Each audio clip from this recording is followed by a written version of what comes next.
7 deceased hostages have been released from Hamas custody and have been identified, but the bodies of 21 people, including 2 American citizens, are still in Hamas hands.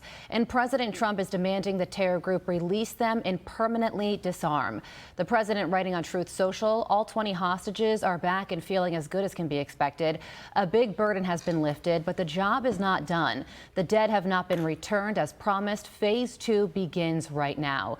Lieutenant Colonel Jonathan Conricus is a former IDF spokesperson and now a senior fellow at the Foundation for the Defense of Democracies, and he joins me now. Lieutenant Colonel, thank you so much for being here. We understand that you're standing in front of kibbutz near Oz, which is the site of such devastation and destruction at the hands of Hamas on October 7th. And because Hamas has not released all of the bodies yet, yesterday Israel reduced the amount of aid flowing into Gaza and decided not to reopen the Rafah border crossing. So with that in mind, do you believe that this ceasefire will hold? Yeah, good morning, and thank you for having me on. Just following on the previous item, as an Israeli civilian, I would strongly endorse that effort by Speaker Johnson on behalf of millions of Israelis, ordinary people. They definitely believe that President Trump should be rewarded that prize and many others, because what we enjoyed 2 days ago was getting our brothers and sisters back. That was a tremendous achievement, and we're now in a ceasefire.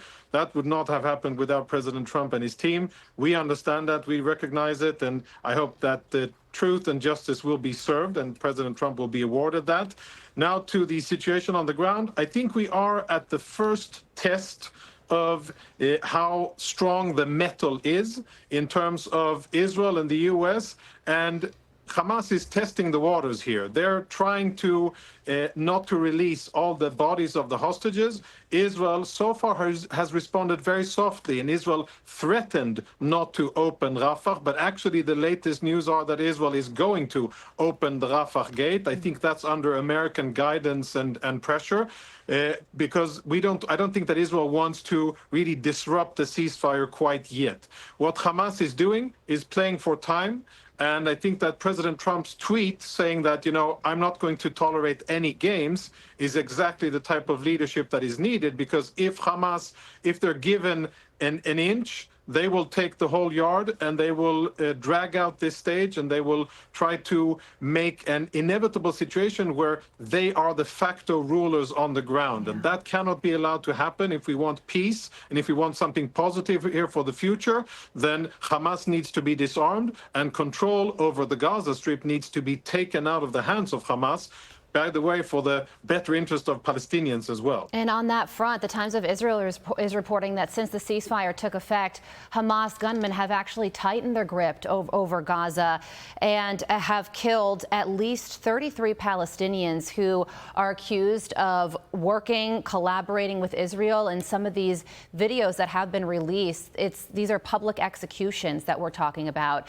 This doesn't appear to be the behavior of a group of people who are planning to relinquish power and authority over the Strip.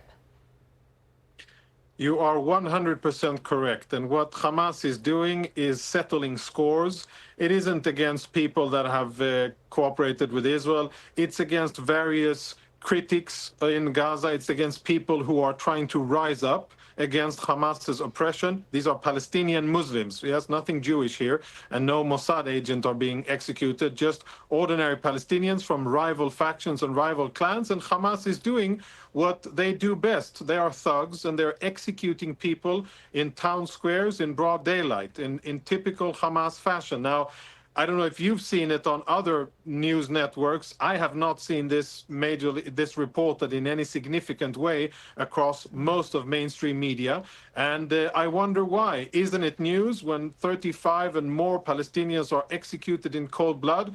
Or is it not news because it's not Israel's doing?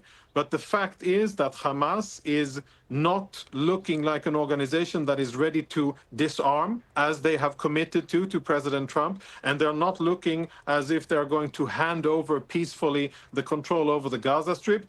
That spells trouble for the continuation of this deal.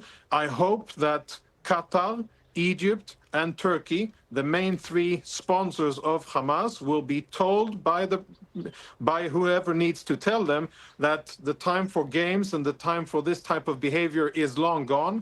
Hamas has lost and they must concede.